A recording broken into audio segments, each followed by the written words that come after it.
आदेश गुरुजी को आदेश, कंकाल भैरव को आदेश। काल भैरू कपाला केशा, कानो मंदरा भगवा तेशा। कालीपुत्रा बाराह कोस की मारा, भूताम हाथ कलेजे। होगी भेड़िया तरते जाओ, भैरू साथा। 12 कोस की रुद्धि ल्यावो, 24 कोश की जिज्जा ल्यावो। स्युत्यो ही यतो जगाये ल्यावो, भैटो ही यतो उठा जा ल्यावो। अनंत केसरी को भारू ल्यावो, गौरी पार्वती की बिशिया ल्यावो। केले की संतान यावो, कुबे की पानी ह्यारी माया। हट बैठा बनियो मोया, घर बैठी बरड़िया मोया। राजा की रजवाड़ माजो, महलों की रानी मोयो। डाकिनी को शाकिनी को भूतनी को, पलितनी को ओपरे को पराये को लागू दू। कपटोला जो धूम को धमाका को। अलिया को पलिया को चौड़िया को, चौकट को काचा को कन्या को। भूत को पलित को, जीन को राक्षस को, भैरवों को बरी कर दे। नजरा जड़ते ताला, इत्ता भैरवो नहीं करे तो महादेव पिता जदा तोड़ तगड़े करे। माता पार्वती की धारा, भरी सभा में द्यू कहा लगा ये बारा। खप्पर में खाए मुसान में लौटे, ऐसे कुण काला भैरू की पूजा मेटे। राजा मेटे राजा से जाजा, प्रजा मेटे दूध पूत से जाजा। जोगी मेटे ध्यान से जाजा, शब्द साचा। ब्रह्म वाचा चलो मंत्र ईश्वरो वाचा। भैरवो कालो भैरवा,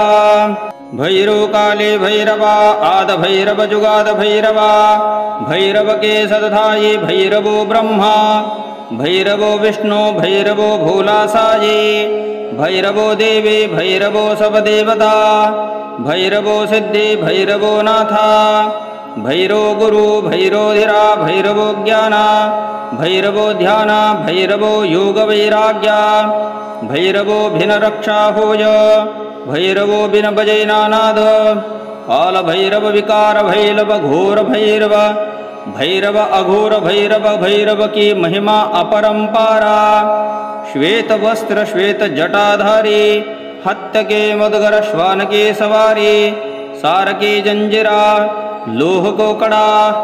जहाँ सिमरू भैरवो बाबा हाजिर खड़ा। चलो मंत्र भुरो वाचा, देखो आर भैरवो वाजा। हिल्म के जोड़ तमाशा, भम भैरवाज नमः। आदेश गुरुजी को आदेश, कंकाल भैरव को आदेश। काल भैरू कपाला केशा, कानो मंदरा भगवा तेशा। कालीपुत्रा बाराह कोस की मारा, भूताम हाथ कलेजे। होगी भेड़िया तरते जाओ, भैरू साथा। 12 कोस की रुद्धि ल्यावो, 24 कोश की जिज्जा ल्यावो। स्युत्यो ही यतो जगाये ल्यावो, भैटो ही यतो उठा जा ल्यावो। अनंत केसरी को भारू ल्यावो, गौरी पार्वती की बिशिया ल्यावो। केले की संतान यावो, कुबे की पानी ह्यारी माया। हट बैठा बनियो मोया, घर बैठी बरड़िया मोया। राजा की रजवाड़ माजो, महलों की रानी मोयो। डाकिनी को शाकिनी को भूतनी को, पलितनी को ओपरे को पराये को लागू दू। कपटोला जो धूम को धमाका को। अलिया को पलिया को चौड़िया को, चौकट को काचा को कन्या को। भूत को पलित को, जीन को राक्षस को, भैरवों को बरी कर दे। नजरा जड़ते ताला,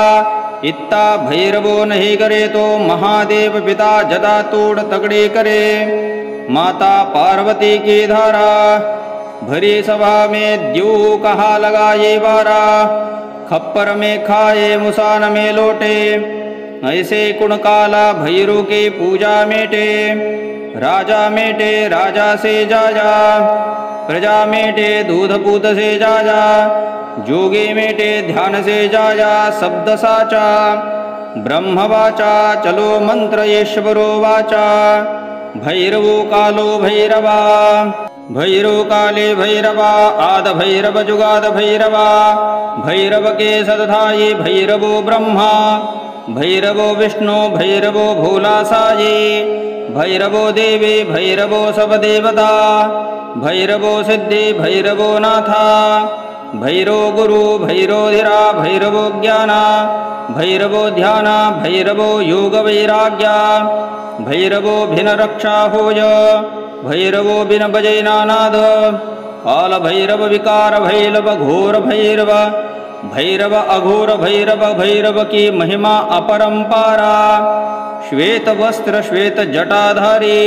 हत्त के मदगर श्वान के सवारी, सार की जंजीरा लोह को कड़ा, जहाँ सिमरू भैरवो बाबा हाजिर खड़ा। चलो मंत्र भुरो वाचा, देखो आर भैरवो वाजा, हिल्म की जोड़ तमाशा, भम भैरवाज नमः। आदेश गुरुजी को आदेश, कंकाल भैरव को आदेश, काल भैरू कपाला केशा, कानो मुंदरा भगवातेशा, कालीपुत्रा बाराह कोस की मारा, भूताम हाथ कलेजे होगी भेड़िया, तरते जाओ भैरू साथा, 12 कोस की रुद्धि ल्यावो, 24 कोश की जिज्जा ल्यावो, स्युत्यो ही यतो जगाये ल्यावो, भैटो ही यतो उठा जा ल्यावो, अनंत केसरी को भारू ल्यावो, गौरी पार्वती की बिशिया ल्यावो, केले की संतान यावो, कुबे की पानी झारी माया, हट बैठा बनियो मोजा, घर बैठी बरड़िया मोजा, राजा की रजवाड़ माजो, महलों की रानी मोजो, डाकिनी को शाकिनी को भूतनी को, पलितनी को ओपरे को पराये को लागू दू, कपटोला जो धूम को धमाका को, अलिया को पलिया को चौड़िया को, चौकट को काचा को कन्या को,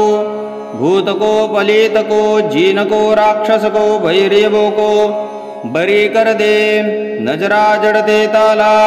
इत्ता भैरवो नहीं करे तो महादेव पिता जदा तोड़ तगड़े करे।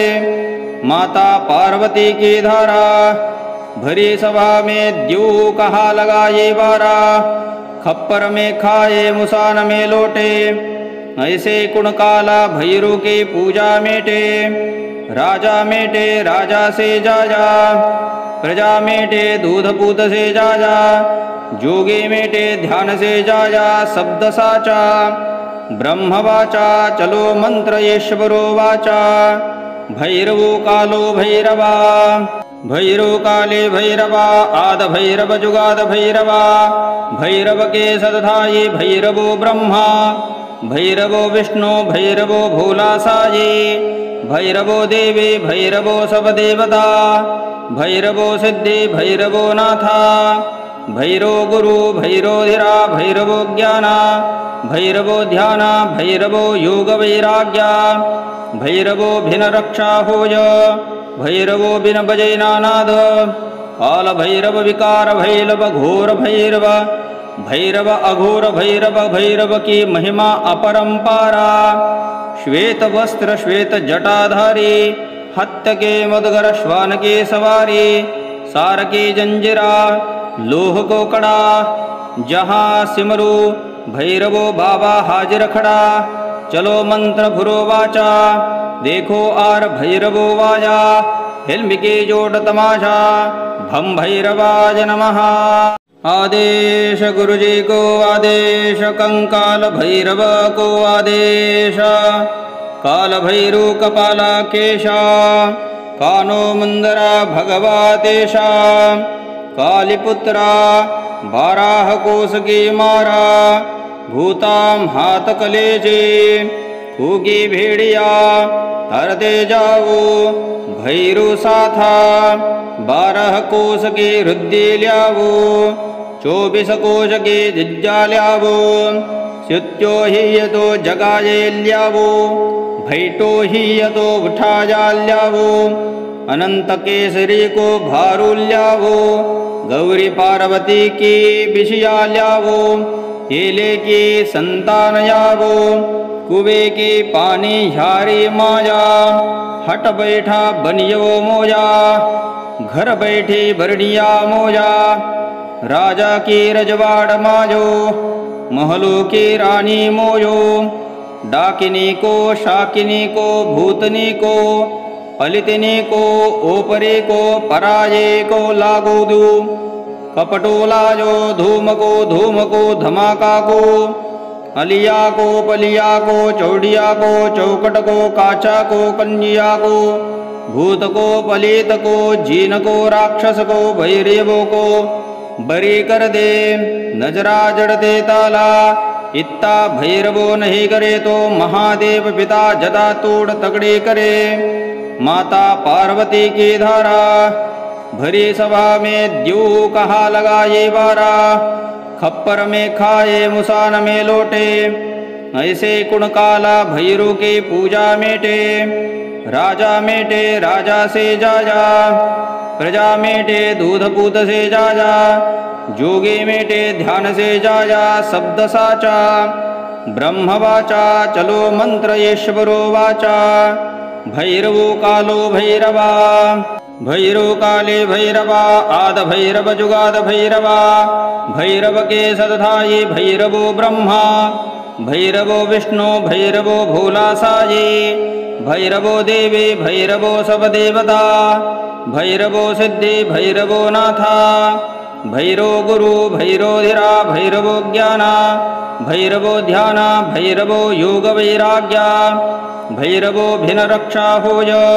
भैरवो बिन बजै नानाद काल भैरव विकार भैरव घोर भैरव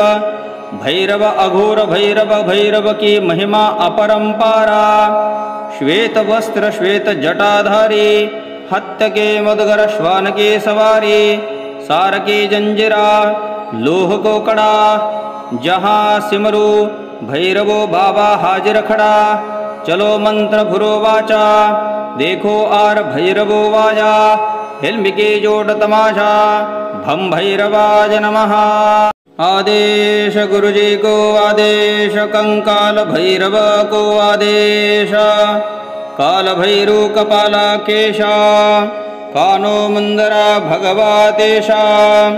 कालीपुत्रा बाराह कोस की मारा भूताम हाथ कलेजे होगी भेड़िया तर दे जाओ भैरू साथा 12 कोस के हृदय ल्यावो 24 कोश के जिज्जा ल्यावो स्युत्यो ही यतो जगाये ल्यावो भैटो ही यतो उठाया ल्यावो अनंत केसरी को भारू ल्यावो गौरी पार्वती की बिशिया ल्यावो केले की संतान यावो कुबे की पानी झारी माया हट बैठा बनियो मोया घर बैठी बरड़िया मोया राजा की रजवाड़ मायो महलों की रानी मोयो डाकिनी को शाकिनी को भूतनी को पलितनी को ओपरे को पराये को लागू दू कपटोला जो धूम को धमाका को अलिया को पलिया को चौड़िया को चौकट को काचा को कन्या को भूत को पलित को जीन को राक्षस को भैरवों को बरी कर दे नजरा जड़ते ताला इत्ता भैरवो नहीं करे तो महादेव पिता जदा तोड़ तगड़े करे माता पार्वती की धारा भरी सभा में द्यू कहा लगा ये बारा खप्पर में खाए मुसान में लोटे ऐसे कुण काला भैरू के पूजा मेटे राजा मेटे राजा से जाजा, प्रजा मेटे दूध पूत से जाजा, जोगी मेटे ध्यान से जाजा शब्द साचा, ब्रह्म वाचा चलो मंत्र ईश्वरो वाचा, भैरवो कालो भैरवा, भैरव काले भैरवा, आद भैरव जुगाद भैरवा, भैरव के सदधाये भैरवो ब्रह्मा, भैरवो विष्णु भैरवो भोला साये, भैरवो देवी भैरवो सब देवता, भैरवो सिद्धि भैरवो नाथा, भैरो गुरु भैरो धीरा भैरवो ज्ञाना, भैरवो ध्याना भैरवो योग वैराग्या, भैरवो भिन रक्षा होय, भैरवो बिन बजै नानाद, काल भैरव विकार भैरव घोर भैरव, भैरव अघोर भैरव, भैरव की महिमा अपरंपारा, श्वेत वस्त्र श्वेत जटाधारी, हत्त के मदगर श्वान के सवारी, सार की जंजीरा लोह को कड़ा, जहाँ सिमरू भैरवो बाबा हाजिर खड़ा, चलो मंत्र भुरो वाचा, देखो आर भैरवो वाजा, हिल्म की जोड़ तमाशा, भम भैरवाज नमः। आदेश गुरुजी को आदेश, कंकाल भैरव को आदेश, काल भैरू कपाला केशा, कानो मुंदरा भगवातेशा, कालीपुत्रा बाराह कोस की मारा, भूताम हाथ कलेजे, होगी भेड़िया हरदे जाओ, भैरू साथा 12 कोस की रुद्धि ल्यावो, 24 कोश की जिज्जा ल्यावो, स्युत्यो ही यतो जगाये ल्यावो, भैटो ही यतो उठा जा ल्यावो, अनंत केसरी को भारू ल्यावो, गौरी पार्वती की बिशिया ल्यावो, हेले की संतान यावो, कुबे की पानी झारी माया, हट बैठा बनियो मोजा, घर बैठी बरड़िया मोजा, राजा की रजवाड़ माजो, महलों की रानी मोजो, डाकिनी को शाकिनी को भूतनी को, पलितनी को ओपरे को पराये को लागू दू, कपटोला जो धूम को धमाका को, अलिया को पलिया को चौड़िया को, चौकट को काचा को कन्या को, भूत को पलित को जीन को राक्षस को भैरवों को बरी कर दे, नजरा जड़ दे ताला, इत्ता भैरवो नहीं करे तो महादेव पिता जदा तोड़ तगड़े करे, माता पार्वती की धारा, भरी सभा में द्यू कहा लगाए बारा, खप्पर में खाए मुसान में लोटे, ऐसे कुण काला भैरू की पूजा मेटे, राजा मेटे राजा से जाजा, प्रजा मेटे दूध पूत से जाजा, जोगी मेटे ध्यान से जाजा शब्द साचा, ब्रह्म वाचा चलो मंत्र ईश्वरो वाचा, भैरवो कालो भैरवा, भैरव काले भैरवा, आद भैरव जुगाद भैरवा, भैरव के सदधाये भैरवो ब्रह्मा, भैरवो विष्णु भैरवो भोला साये, भैरवो देवी भैरवो सब देवता, भैरवो सिद्धि भैरवो नाथा, भैरो गुरु भैरो धीरा भैरवो ज्ञाना, भैरवो ध्याना भैरवो योग वैराग्या, भैरवो भिन रक्षा होय, भैरवो बिन बजै नानाद, काल भैरव विकार भैरव घोर भैरव, भैरव अघोर भैरव, भैरव की महिमा अपरंपारा, श्वेत वस्त्र श्वेत जटाधारी, हत्त के मदगर श्वान के सवारी, सार की जंजीरा लोह को कड़ा, जहाँ सिमरू भैरवो बाबा हाजिर खड़ा, चलो मंत्र भुरो वाचा, देखो आर भैरवो वाजा, हिल्म की जोड़ तमाशा, भम भैरवाज नमः। आदेश गुरुजी को आदेश, कंकाल भैरव को आदेश, काल भैरू कपाला केशा, कानो मुंदरा भगवातेशा, कालीपुत्रा बाराह कोस की मारा, भूताम हाथ कलेजे, फूकी भेड़िया तरते जावो भैरु साथा 12 कोस की रुद्धि ल्यावो 24 कोश की जिज्जा ल्यावो स्युत्यो ही यतो जगाये ल्यावो भैटो ही यतो उठाया ल्यावो अनंत केसरी को भारू ल्यावो गौरी पार्वती की बिशिया ल्यावो केले की संतान यावो कुबे की पानी झारी माया हट बैठा बनियो मोया घर बैठी बरड़िया मोया राजा की रजवाड़ माजो महलों की रानी मोयो डाकिनी को शाकिनी को भूतनी को पलितनी को ओपरे को पराये को लागू दू कपटोला जो धूम को धमाका को अलिया को पलिया को चौड़िया को चौकट को काचा को कन्या को भूत को पलित को जीन को राक्षस को भैरवों को बरी कर दे नजरा जड़ते ताला इत्ता भैरवो नहीं करे तो महादेव पिता जदा तोड़ तगड़े करे माता पार्वती की धारा भरी सभा में द्यू कहा लगा ये बारा खप्पर में खाए मुसान में लोटे ऐसे कुण काला भैरू की पूजा मेटे राजा से जाजा प्रजा मेटे दूध पूत से जाजा जोगे मेटे ध्यान से जाजा शब्द साचा ब्रह्म वाचा चलो मंत्र ईश्वरो वाचा भैरवो कालो भैरवा भैरव काले भैरवा आद भैरव जुगाद भैरवा भैरव के सदधाये भैरवो ब्रह्मा भैरवो विष्णु भैरवो भोला साये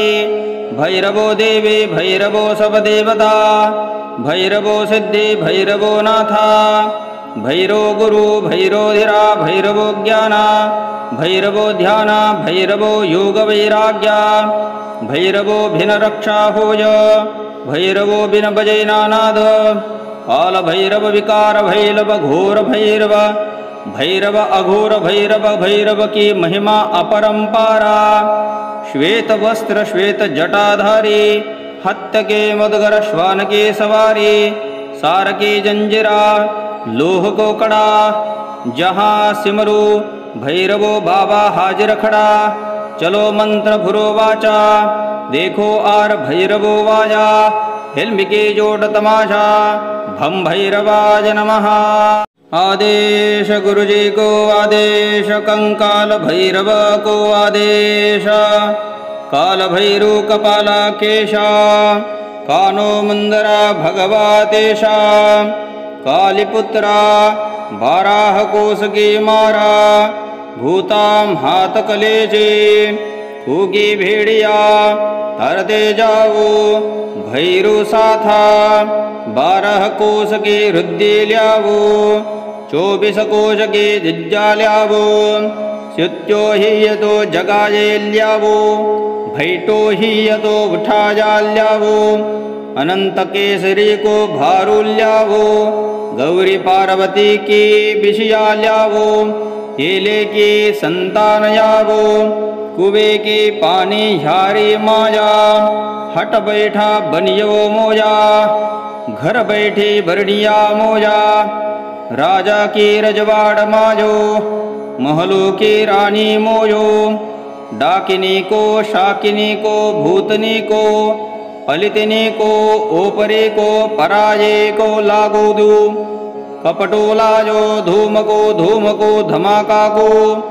अलिया को पलिया को चौड़िया को चौकट को काचा को कन्या को भूत को पलित को जीन को राक्षस को भैरवों को बरी कर दे नजरा जड़ते ताला इत्ता भैरवो नहीं करे तो महादेव पिता जदा तोड़ तगड़े करे माता पार्वती की धारा भरी सभा में द्यू कहा लगा ये बारा खप्पर में खाए मुसान में लोटे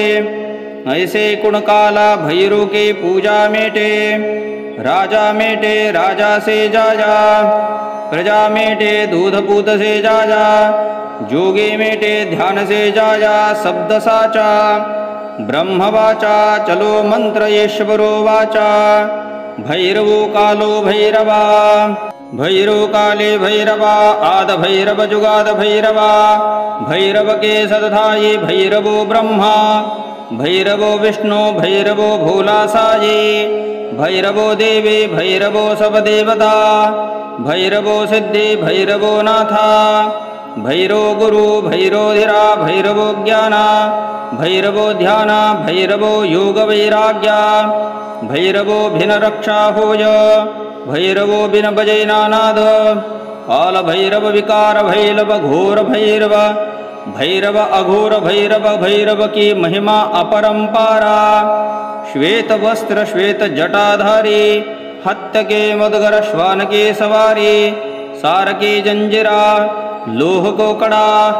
जहाँ सिमरू भैरवो बाबा हाजिर खड़ा चलो मंत्र भुरो वाचा देखो आर भैरवो वाजा